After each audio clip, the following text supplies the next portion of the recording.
Bismillahirrahmanirrahim. Assalamualaikum warahmatullahi wabarakatuh. Sabahul khair ya talibat. Naam. Alhamdulillahi wa kafa wassalatu wassalamu ala nabil mujtaba wa ala alihi wa ashabihi ahli sidqi wal wafa amma ba'd. Kaifa halukunna ya banati? Naam, la'allakunna bi khair wal afiyah. فسنستمر درسنا في مادة الحديث معي الأستاذة فرويزة معصوم في باب في الصلاة على الغائب وعلى القبر. نعم. الحديث الأول عن أبي هريرة رضي الله عنه قال نعى النبي صلى الله عليه وسلم النجشية في اليوم الذي مات فيه وخرج إلى المصلى فصف بهم وكبر أربعا. نعم. ثم الحديث التالي عن جابر رضي الله عنه أن النبي صلى الله عليه وسلم صلى على النجشي فكنت في الصف الثاني أو الثالث. نعم. ما معنى نعى هنا؟ معنى نعى يعني الإخبار بالموت. والنجشي نعم هنا معنى نعى الإخبار بالموت. Fahimtunna sah? Jadi diumumkan bahwa ada orang yang meninggal. Jadi pengumuman na'a ini. Ikhbar. Wa an-Najashi man huwa Malikul Habasyah. Raja pada waktu itu di Habasyah yang sekarang disebut dengan Madinah. Ismuhu Ashimah. Tufiya fi Rajab sanah tis'u radhiyallahu anhu. Naam. Wa al-makna al-ijmali undurna ilal kitab fi safhah 323. Hunak an-Najashi Malikul Habasyah lahu yadun karimah 'alal muhajirin ilaihi minas sahabah hina dhuyiqat 'alaihim Quraisy fi Makkah wa lam yaslam ahlul Madinah ba'd fa akramahu wa fadatuhum. Naam. Thumma qadahu husnun niyatahu wattiba'uhu al-haq wa tarahu al-kibr ila an aslama famata bi ardihi wa lam yara an-nabiy sallallahu alaihi wasallam fa ihsanuhu ila al-muslimin wa kabbara maqamahu wa kaunuhu bi ardi lam yusalla alaihi fiha akhbara an-nabiy sallallahu alaihi wasallam ashabuhu bi mautihi fi dhalika al-yawm alladhi mata fihi wa kharaja bihim ila al-musalla fasaffa bihim wa kabbara alaihi arba'a takbirat syafa'atan lahu indallah ta'ala. Jadi sudah kita ketahui ya bahwa Malikul Habasyah ini adalah raja pada waktu itu di Madinah. Jadi dulu dinamakan Habasyah, bukan Madinah. Beliau bukan Muslim, tetapi ketika para muhajirin dari Mekkah sampai ke Habasyah, beliau benar-benar menghormati mereka dan bahkan berbuat baik kepada para muslim ya yang berhijrah pada waktu itu. Nah, dengan niatnya yang baik dan khidmahnya yang bagus, Allah berikan hidayah dan dia masuk Islam. Famata bi ardihi, jadi meninggal di Habasyah.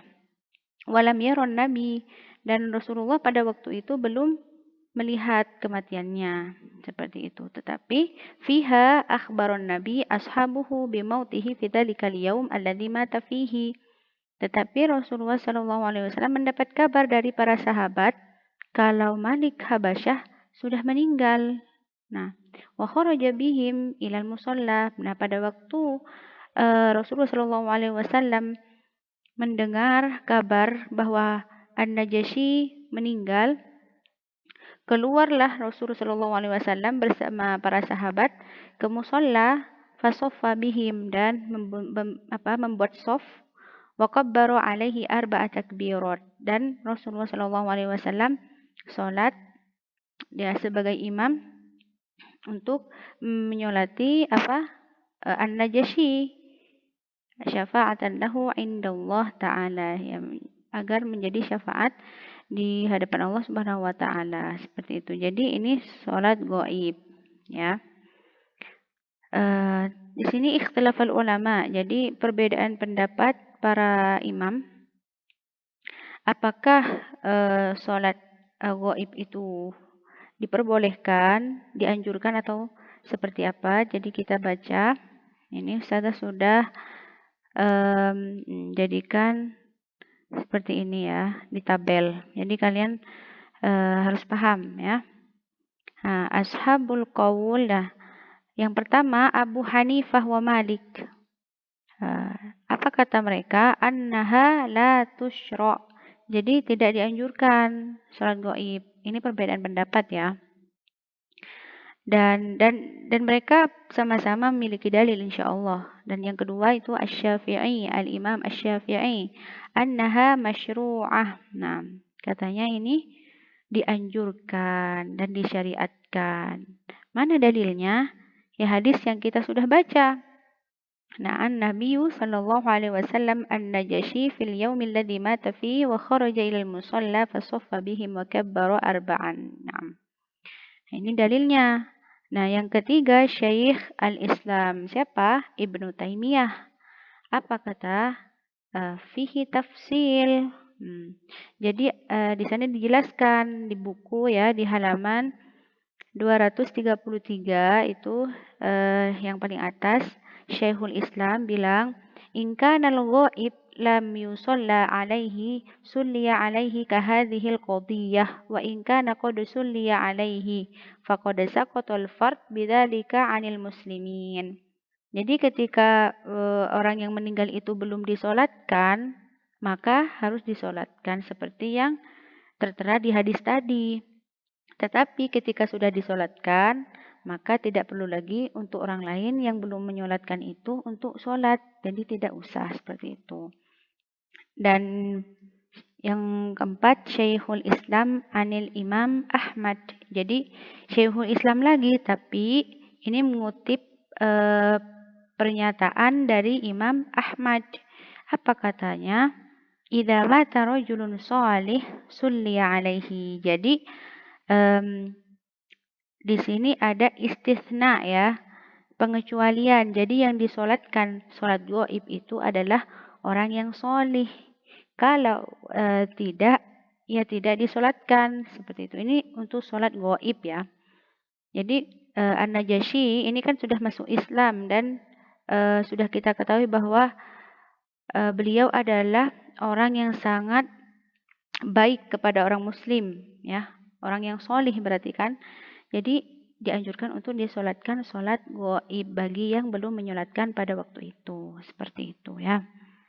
Dan lanjut kita ke idan ar-rajih indal muallif. Nah, tapi di sini dari 4 pernyataan tadi dari Abu Hanifah dan lain sebagainya, yang dipilih oleh penulis kitab ini yang paling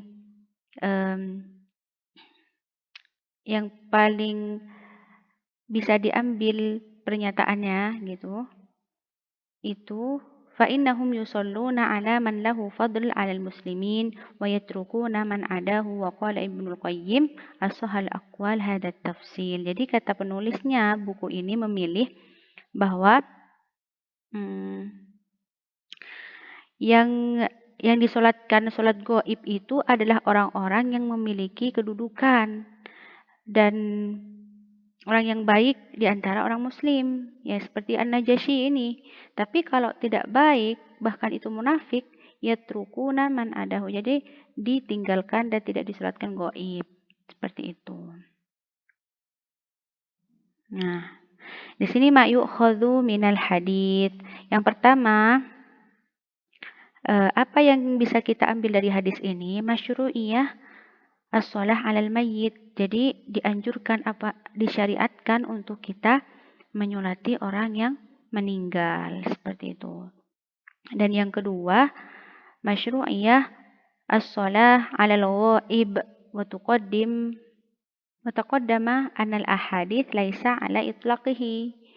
Jadi disyariatkan untuk sholat gaib seperti itu. Jadi sholat gaib ini bagi orang yang belum menyolatkan pada waktu itu dan jaraknya jauh seperti itu ya. Dan yang ketiga at-takbir fi sholatil janazah arba'ah. Jadi kita sudah jelaskan di minggu yang lalu bahwa sholat mayit itu ada empat takbir ya kan. Nah, terus yang keempat di sini fadilah kathratul musallin wa kaunuhum salah satu sufuf. Jadi fadilahnya itu harus banyak orang yang sholat seperti itu. Jadi kalau orang meninggal harus yang sholat itu banyak seperti itu. Dan dikatakan banyak ketika sudah mencapai 3 shaf seperti itu ya. Dan yang terakhir al-ikhbar bimautil mayyit lil maslahah fi dzalika. Nah, jadi diumumkan katanya, al-ikhbar, diumumkan atau dikasih tahu kepada sanak keluarga dan orang-orang terdekat atau juga orang-orang yang jauh agar apa? Manfaatnya agar mereka ikut menyolatkan mayitnya dan semakin banyak orang yang menyolatkan maka akan mengurangi bebannya gitu ya. Jadi ini dianjurkan ya bagi yang mendengar siapa yang meninggal. Jadi disebar diumumkan entah itu di WhatsApp kan ya sekarang tuh dan juga bisa juga diumumin di masjid dan lain sebagainya. Seperti itu. Nah, hadis yang selanjutnya itu an Ibni Abbas radhiyallahu anhuma anna Nabiy sallallahu alaihi wasallam shalla ala qabrin ba'dama dufina fakabbara alaihi arba'an. Nah, al-makna al-ijmali huna qad jubila Nabiy sallallahu alaihi wasallam ya, lihat di halaman yang tertera itu. Langsung dibuka. Qad jubila Nabi sallallahu alaihi wasallam ala mahasinil akhlaq wa min dzalika ma tasafa bihi minar rahmah war ra'fah fama yafqidu ahadan min ashabihi hatta yas'al anhu wa yatafaqqad ahwalahu faqad sa'ala an sahibi hadzal qabr fa akhbaruhu bi wafatihi fa ahabba annahum akhbaruhu li yusalli alaihi fa inna salatahu سكنوا للميت ونور يزيل الظلام التي هو فيها فصلى على قبره كما يصلي على الميت الحاضر ya. Jadi di hadis ini menjelaskan bahwa Rasulullah Shallallahu Alaihi Wasallam itu sangat sempurna akhlaknya dan penuh dengan kasih sayang sehingga ketika beliau meninggal itu banyak yang kehilangan dan sedih seperti itu ya. Nah, dan pada waktu itu dengan kasih sayang Rasulullah ketika diberitahu bahwa orang meninggal seperti itu dan bahkan orang itu sudah ada di dalam kubur tapi orang-orang itu masih memberitahu kepada Rasulullah untuk apa? Untuk disolatkan ya meskipun bukan disolatkan pada waktu belum dikuburkan tetapi mereka itu berharap Rasulullah bisa menyolatkan meskipun di atas kubur ya. Nah, pada waktu itu Rasulullah langsung diberitahu bahwa orang sudah meninggal dan menyolatkan di atas kuburnya. Dan sholatnya itu seperti sholat jenazah pada umumnya seperti itu, tidak ada bedanya. Nah, di sini kenapa mereka ingin sekali Rasulullah Shallallahu Alaihi Wasallam menyolatkan orang yang meninggal? Karena itu menjadi syafaat bagi orang yang meninggal itu akan dikurangi bebannya di alam kubur seperti itu. Nah, al-ahkam masyru'iyah as-shalah 'alal qabr. Jadi disyariatkan salat di atas kubur bagi yang belum menyolatkan ya. Kalau sudah menyolatkan di masjid nggak usah ke kuburan lagi. Nah, yang kedua anna shalah 'alal qabr mithlu shalah 'ala mayyit al-hadir. Jadi salat yang dilaksanakan di atas kubur itu seperti halnya salat di masjid ketika belum dikubur. Jadi sama nggak ada bedanya seperti itu. Dan yang ketiga, maka alaihi sallallahu alaihi wasallam minar ra'fa war rahmah.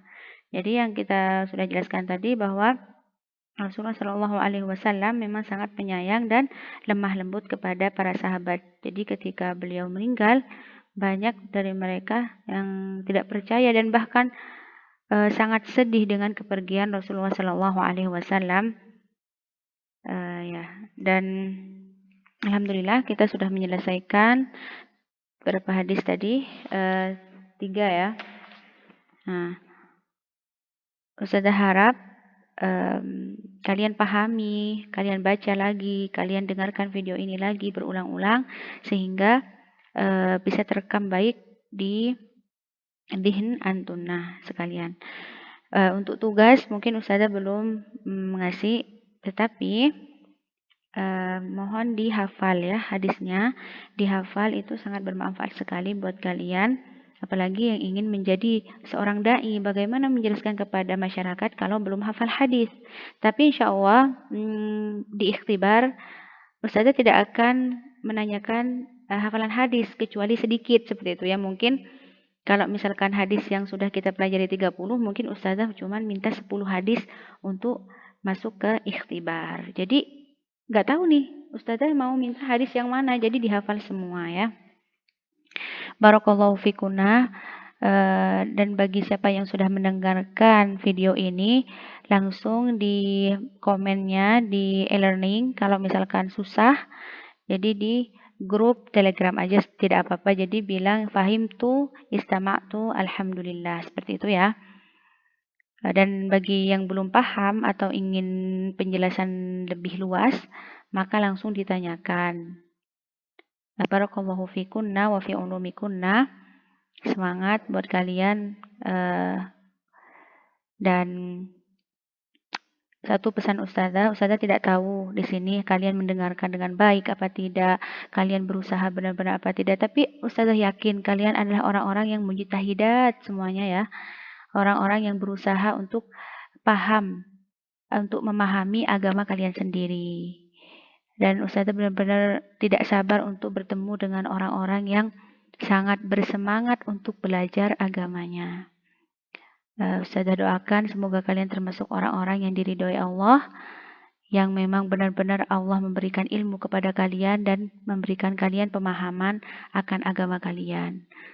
Barakallahu fina. Wassalamualaikum warahmatullahi wabarakatuh.